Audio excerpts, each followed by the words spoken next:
Oh, a microphony. And a phony at the mic. Quiet, numbskulls, I'm broadcasting. The Doctor of Discernment is now online. You know, much like my show, in that it's a local reaction to things that are happening on a federal level. Dispensing a daily dose of common sense. No prescription required. Wow, do I have a boatload of stuff for you, from the crazy to the absurd. Let's start getting into it because, I mean, it is bizarro world out there. And I say, if it's obvious to me, it should be obvious to everybody. Oh, wow. Who could have seen this coming? This is the Fourth Hour with Greg Belfrage. Hold on to your butts. Hey, good morning. It's great to be with you again. Welcome to the Fourth Hour with Greg Belfrage, and I'm broadcasting not from the basement bunker, from at home today, and I'm wearing the eyeglasses for a couple of reasons. First of all, I had cross-linking procedure done on my left eye on Monday, and my eye today, I was in a lot of pain yesterday. It's just a lot of burning and stinging, and it doesn't go away. I mean, it's not the worst thing you've ever been through, but it's seriously uncomfortable. And so today my eye is puffy, and I'll talk more about the procedure and what I actually went through later on, but my eye is still puffy, bloodshot. It just looks absolutely terrible. That's why the sunglasses. The other reason is that light right there. It's just incredibly bright. My eyes are really sensitive to light right now, but they were terrific at Vance Thompson, and I'll talk about that more. So let's hit the big stories this morning. What's going on? We've got ICE agents hauling a driver out of a car in Minnesota again, protesters in Minnesota. A woman yanked out of her car by federal agents. Hold on here. I want to increase my size a bit so I can read this more easily. Woman yanked out of her car by federal agents. She was impeding another immigration enforcement operation in Minnesota yesterday, and just more chaos coming from Minnesota. They had to smash through the car's passenger window, and people shouting at her, and she's terrified.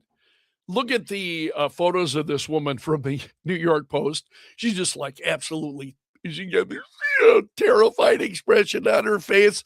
Like, what are you doing? Of course this is not going to end well. It's not hard to figure out. So one enforcement and removal operations agent leaned into the car, unlocked the driver's door before opening it, so another agent could grab her, pull her out. Protesters on the street, and this is just what blows my mind. Protesters on the street blew their whistles in an attempt to stop the agents, yelling, "Stop. That is so effed up. All you do is hurt." My eyes are streaming here, tears already, so excuse me.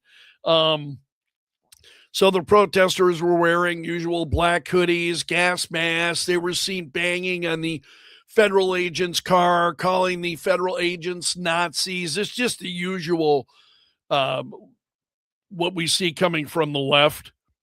Just absolutely crazy. President Trump had warned Minnesotans that a day of reckoning was coming. He said, every place we go, crimes come down. In Chicago, despite a weak and incompetent governor and mayor fighting us all the way, a big improvement was made. Thousands of criminals were removed. The president had said on True Social, he said, Minnesota Democrats love the unrest that anarchists and professional agitators are causing. Amen, they do. And he says, fear not, great people in Minnesota. The day of reckoning and retribution is coming. And I think that's where a lot of us stand and the way that we're looking at this. Also, the president, this is another story at the New York Post. President was upset with a person who shouted that he was a pedophile protector during the president's trip to a Ford plant in Michigan yesterday.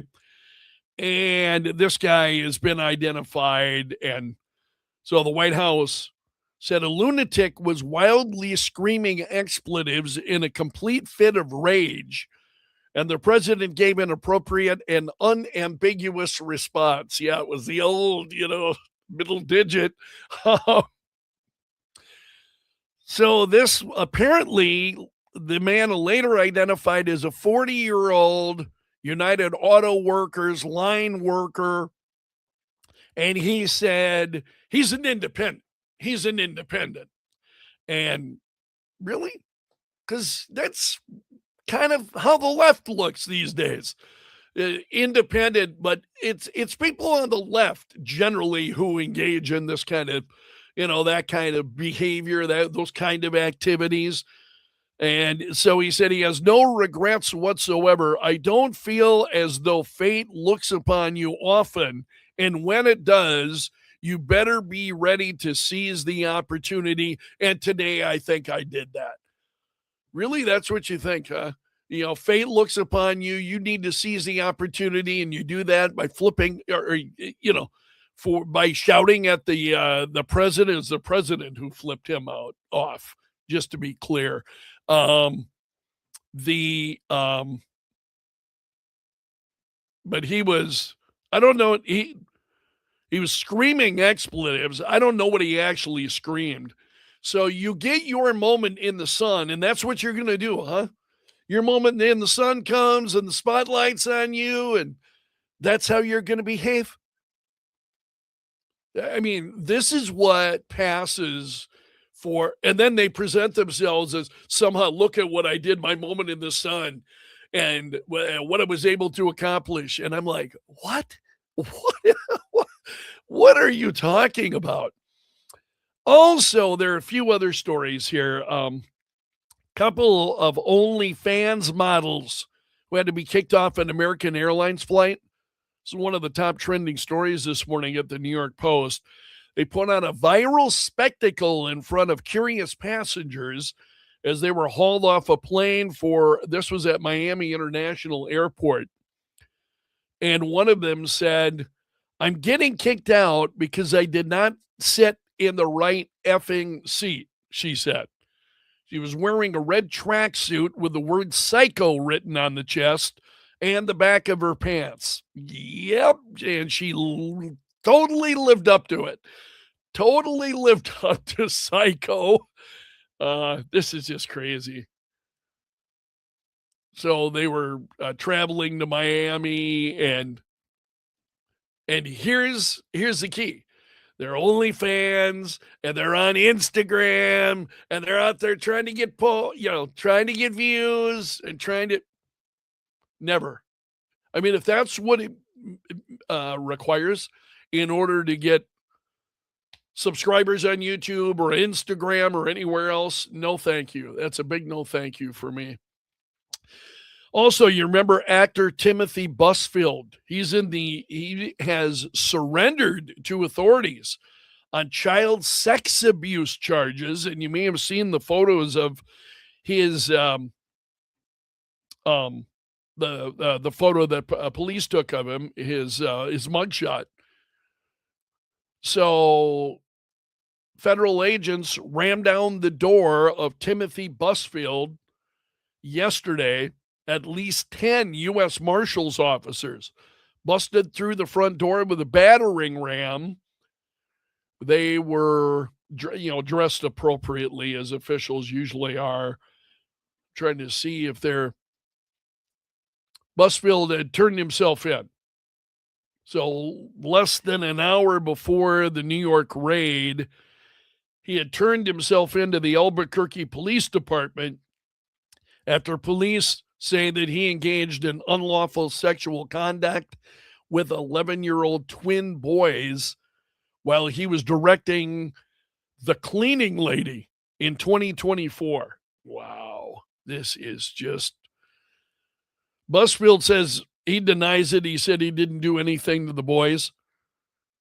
And he was speaking through his lawyer, who talked to TMZ.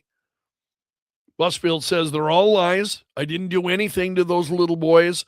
I'm going to fight it. I'm going to fight with a great team. I'm going to be exonerated. I know I am because this is also wrong and all lies. Also, the president is talking about Greenland again, and he insisted today the U.S. needs to take control of Greenland for national security. He says anything less is unacceptable. And he said NATO should be leading the way for us to get it. If we don't, Russia or China will, and that's not going to happen, the president said. So he said, militarily, without the vast power of the United States, much of which I built during my first term and am now bringing to a new and even higher level, NATO would not be an effective force or a deterrent. He says, not even close. They know that, and so do I. NATO becomes far more formidable and effective with Greenland in the hands of the United States. So the president has not let up on his on that at all. All right, let's see what else I've Senator Rand Paul is upset with Trump, and he was on Joe Rogan's podcast, and he was referring to the attacks on these suspected drug running vessels. And he says that people on Capitol Hill don't give a crap about these people in the boats. He said, we've been blowing up these boats off the coast of Venezuela. They're accused of running drugs, but nobody knows their names. Nobody's put up any evidence, he says. And so what I think is bizarre is I hear mostly my Republican colleagues say, well, we shouldn't have to. How do we know they're not armed? And it's like, there's this thing called presumption of innocence. He said, they say it doesn't apply.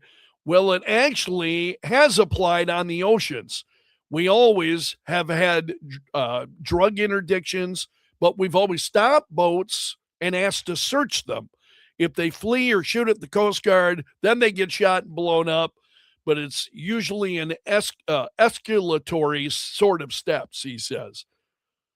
So he said, I look at my colleagues who say they're pro-life and they value God's inspiration in life, but they don't give a blank about these people in the boats. And are they terrible people in the boats? I don't know. They're probably poor people in Venezuela and Colombia. Yeah, I don't. Based on what we know, I don't know that that's true. We'll see. I appreciate your take on this, though, on what he's saying. Do you agree with him? Do you think he's onto something as he's saying this? So again, you're talking about people in international waters. You are not talking about people in the United States, and you're not talking about people that have the same rights as American citizens have. So I think there are a lot of different ways of looking at this. Also, do you see an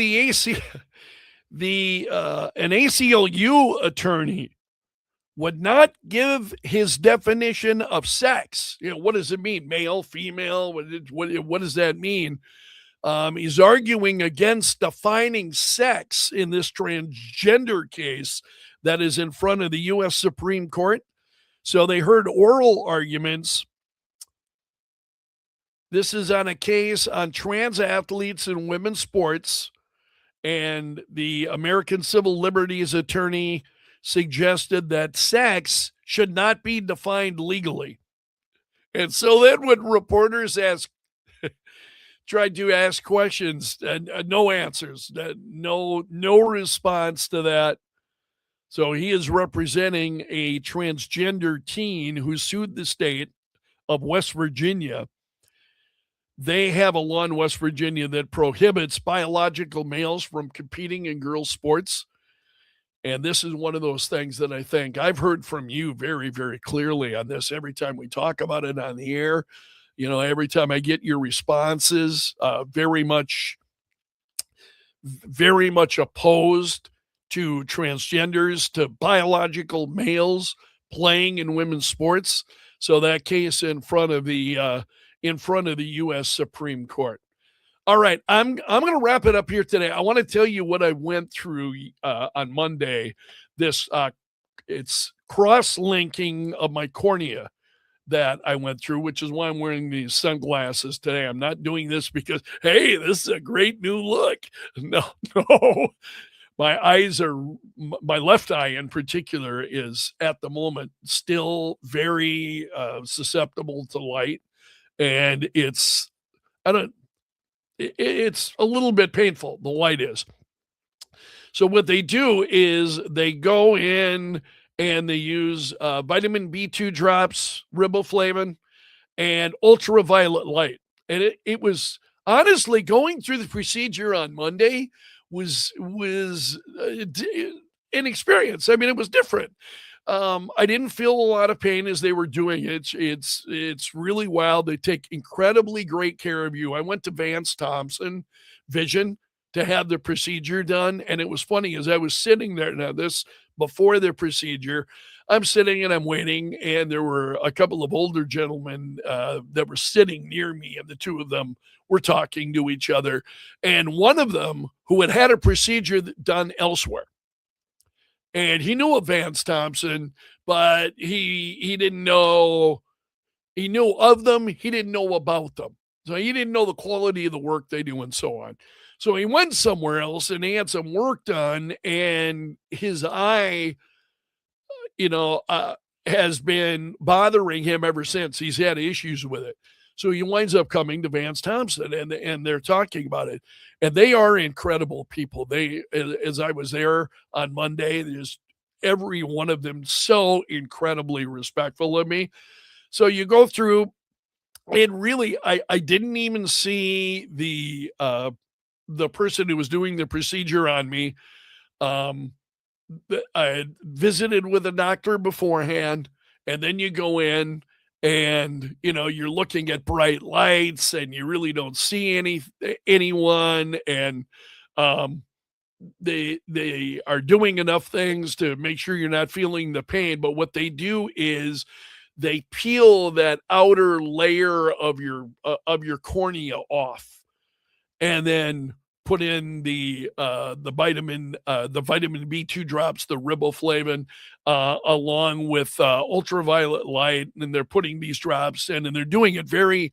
You hear timers go off every 2 minutes. They put more drops in, and it was just really kind of a weird experience. But what it does is it creates new bonds and it strengthens your cornea, and so it's a pretty strange experience.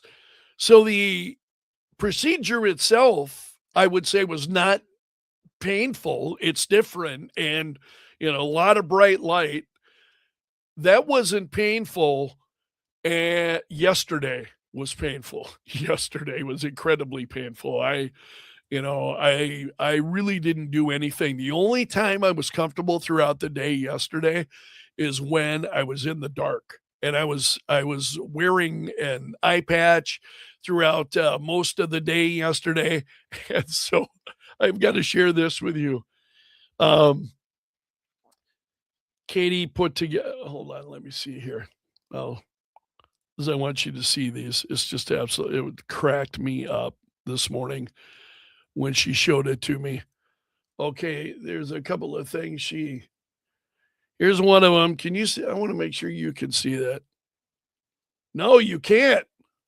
Hold on. Let me try again. I may have to share these on Facebook. Because she put together a couple of images that are just really, really terrific. What? There we go. There. So I will share those on Facebook because they cracked me up. Absolutely cracked me up. I was wearing an eye patch yesterday. So she's got one of me alongside of Commander Chang from Star Trek 6, who wore it better. Just absolutely hilarious stuff. So I'm hoping to do another fourth hour for you coming up tomorrow. I'll do it from here at home. I'll see if I can't. I have another eye appointment on Friday, but that's at 8:30. And so I'm hoping I don't know if I'll be home in time to be able to do the fourth hour on Friday, but I certainly plan on doing another one tomorrow and hope to see you then. I'm going to leave it there for now. Thank you so much for letting me join you. I'm sorry to be off the air this morning and this week, but I'll tell you honestly, I'm so glad I did. If I had tried to work yesterday, there just is absolutely no way. And even today, my eyes are just incredibly sore, sensitive. But I want to thank you for being here. All right, you have made it to the end of the video, so you are part of my gallery of champions. Special salute to the Bunker Brigade. Those of you who are here each and every time I'm online, God bless all of you. Couldn't do it without you. So take care, my friends. Until next time, I'm underground and gone. I can't see.